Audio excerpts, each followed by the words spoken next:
Woo! So, good morning, Go Fam. So, nandito tayo sa isang area sa ating palayan. So, land preparation na naman tayo. Ayun, oh. 'Di ba? So, ginagawa natin to at least 1 month before tayo mag-start na magpunla. So, ginagawa natin to para kung makita nyo kasi dito sa part na to, ayan na, may mga tumubong seed. Ayan. So, para at least yung mga natutulog na mga buto, or kung ano man yung mga natutulog dyan, diba, mga insekto, or whatsoever, na prepare. Ayan. So, ayan yan, yung traktora natin. Okay, gamit nga pala natin is Kubota. Kubota lang, sa kalam. Okay. So, may mga iba-ibang unit naman tayo, pero pinakamadami kasing pyesa ngayon is the Kubota. Okay. So, ayan siya. So, eto is eto yung tinatawag ko na yung sinasabi ko na sa pagtatanim, meron tayong mga pwedeng i-shortcut, pero eto yung isang bagay na hindi natin pwedeng shortcutin. Land preparation. Kung gusto natin maganda yung ani natin, dapat yung pinakapundasyon natin, which is yung land preparation. Ayan. So, ito yung mga kailangan nating gastusan talaga. Land preparation, yung seed, 'di ba?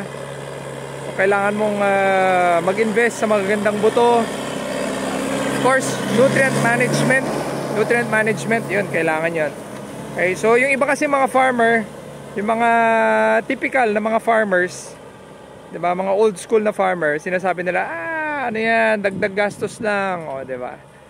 So, alam mo kasi ang farming, the more na madami kang ini-invest, yung chances na mas maganda yung yield mo is mas mataas.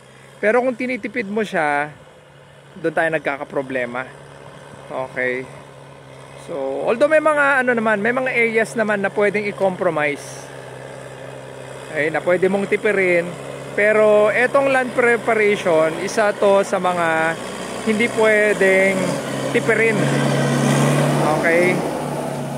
So, babawi na lang tayo. Sabi ko nga, 'di ba, sa may ibang videos ko, hindi tayo gumagamit ng mga insecticide, mga pesticide.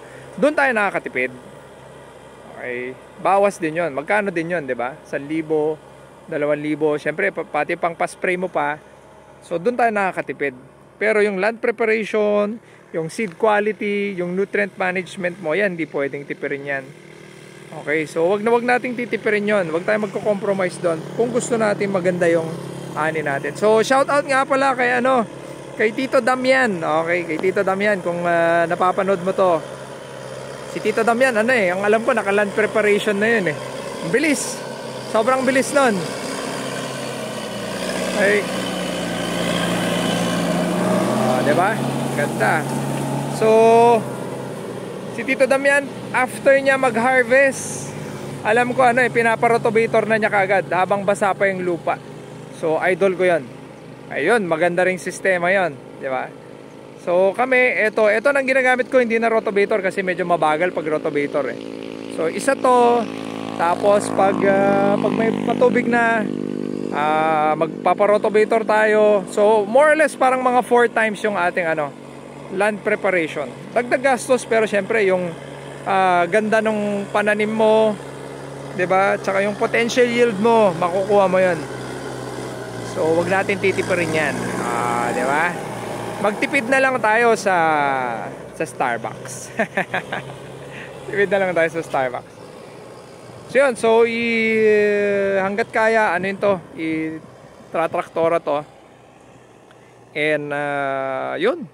Yun lang yung aking tip para mas maganda yung ating ani.